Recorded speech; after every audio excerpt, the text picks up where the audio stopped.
Hey everybody, this is Angela. Welcome to my channel. Welcome back to my channel. Hope everybody's having a really good Sunday.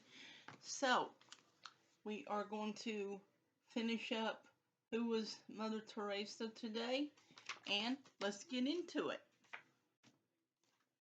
Chapter 8. Missionaries of Charity Goes Global. By early 1953, Mother Teresa order was outgrowing the Gomez's home. The Archbishop helped her buy a building in Calcutta.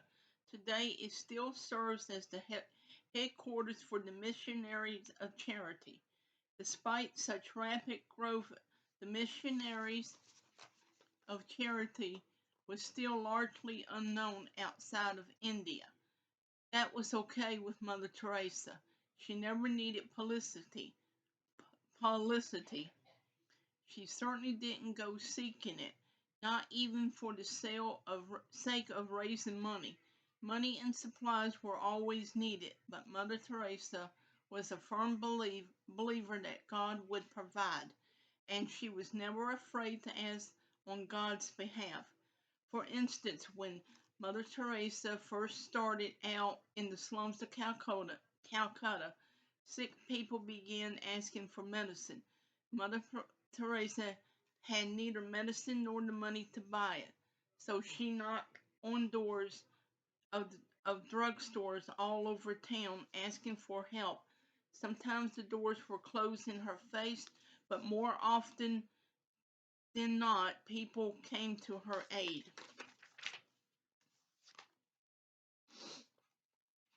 When there was no clean water in Mohaj, Mother Teresa went directly to Dr. B.C. Roy.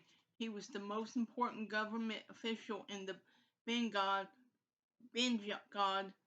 region. Dr. Roy had a water pump put in. He later helped with many other things needed in the slums. Sometimes help came in surprising ways, big and small.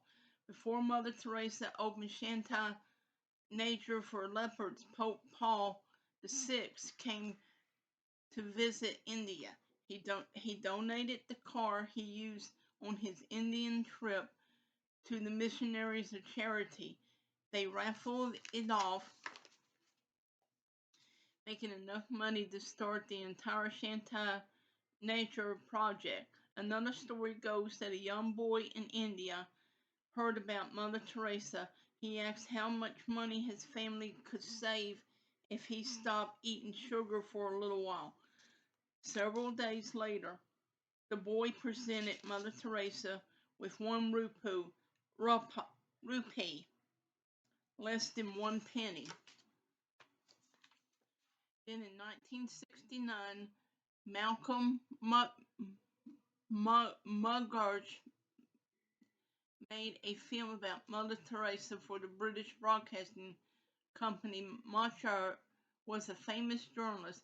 He was amazed by Mother Teresa's charity work. When people saw the film on television, money to the Missionaries of Charity poured in from all over the world. In 1972, Mother Teresa received a letter from Albania. Age was living there with Drana. Age said their mother was very ill in Albania.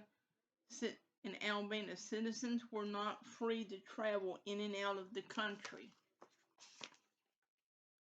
Mother Teresa tried to persuade the Albanian government to let her sister and mother come to India. The government refused. Mother Teresa offered to go to Albania, but if she did, the government said she might not be able to return to India.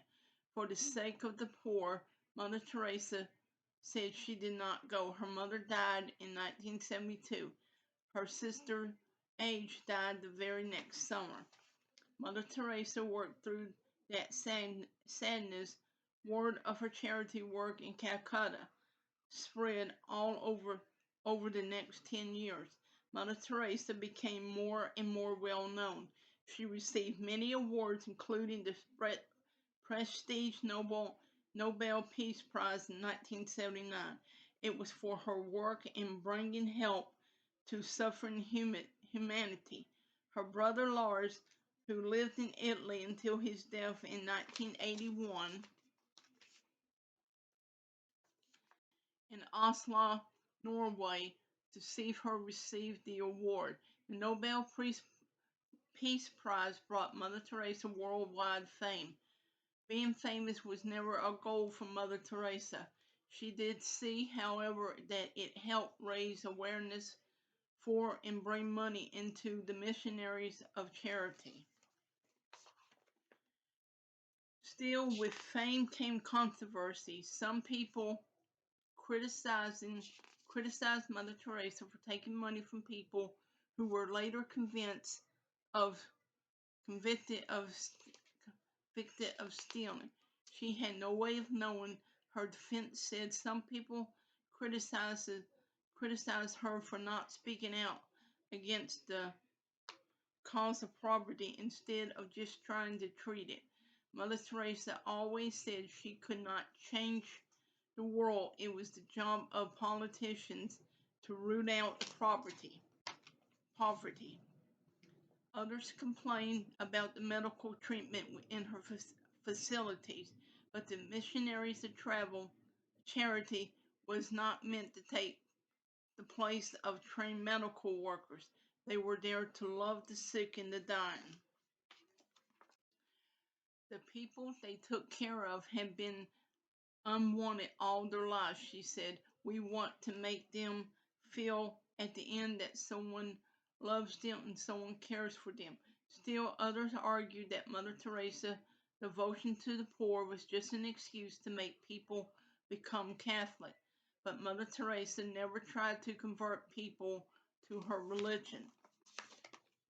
Instead, she liked to say, I convert you to become a better Hindu, a better Catholic, a better Muslim, or Buddhist.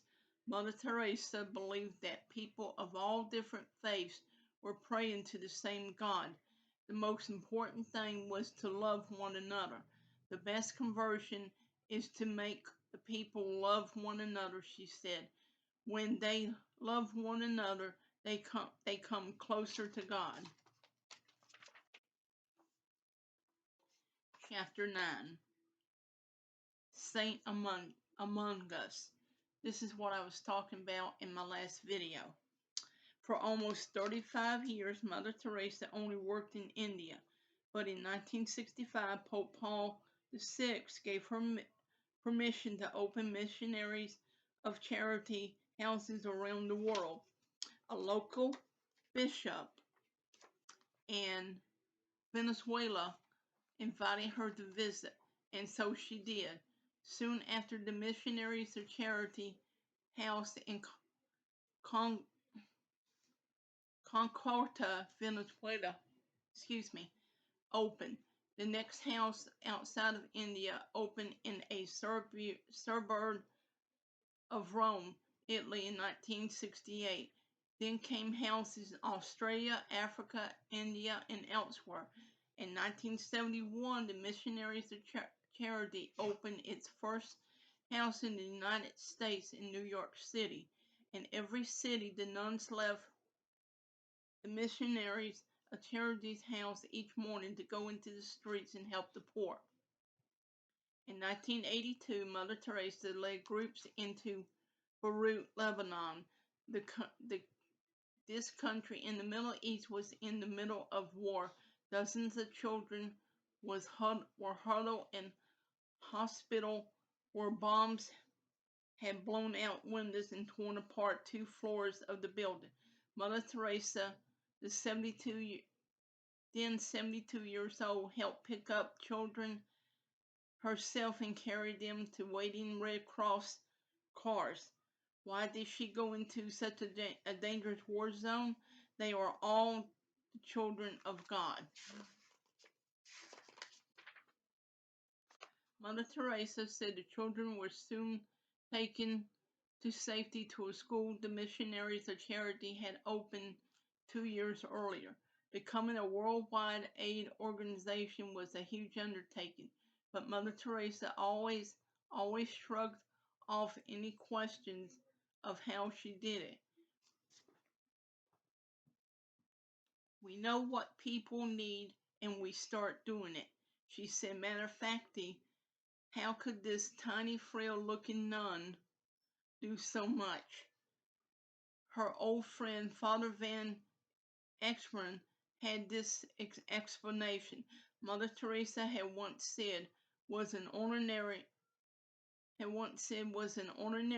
Loretta nun, a very ordinary person, but with great love for the Lord. She always a very poniest person, but she just herself said one nun who worked with Mother Teresa did not force it on anybody. She just was what she felt she had to be. In the 1980s, Mother Teresa's health began to fail. Over the years, she had many heart attacks. She came down with diseases such as malaria and pneumonia. Again, doctors advised, though she pressed on. There were so many poor people to help. She reasoned, and I have all the eternity to rest. She continued working as the head of the missionary of charity until March 97. On September 5th, 1997, Mother Teresa died in Calcutta at the age of 87. The missionary charity continues its work under the leadership of Sister Mary Freeman Patrick, and it has homes and aid shelters in more than 100 countries around the world. The charity feeds more than 500,000 families and treats more than 90,000 leprosy patients each year. In 2003, Mother Teresa was beatified by the Catholic Church. Pope John Paul II officially declared her Blessed Mother Teresa of Calcutta for a miracle involving the healing of an Indian woman who had cancer. A second miracle, the healing of a Brazilian man who credit to her by Pope Francis in 2015. Sorry, my nose is itching. In September 2016, Mother Teresa was canonized, declared a saint by the Roman Catholic Church. To many people, saints are impossibly good people who lived hundreds of years ago.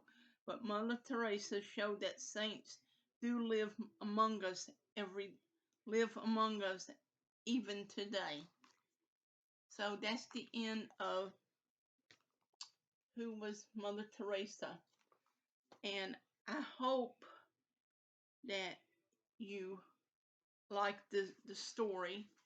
I hope that she was a blessing to you, because she had always been my hero. Oh, excuse me. To be able, to go out and leave her family and to do what she was called to do. She did, she truly is a saint. And of course, people are going to always say negative stuff about people. They do it all the time. And it is not true. In my opinion, Mother Teresa was a wonderful human being. And I know without a shadow of a doubt that she's in heaven. And I do know that she met Princess Diana. And now, I didn't know this. You can look it up if you like. When Princess Diana was tragically killed in 1997 in that car wreck, she was buried with a set of rosary beads that Mother Teresa have given her. And she always had the rosary beads with her. So that tells me that Mother Teresa and Princess Diana had a great friendship and a great bond. So, I mean, how about that? I hope everybody enjoyed Who Was Mother Teresa, and I hope to see you in the next one. Please hit like and subscribe to my channel. Please hit the notification bell so you know when I upload a video, and you all have a good Sunday.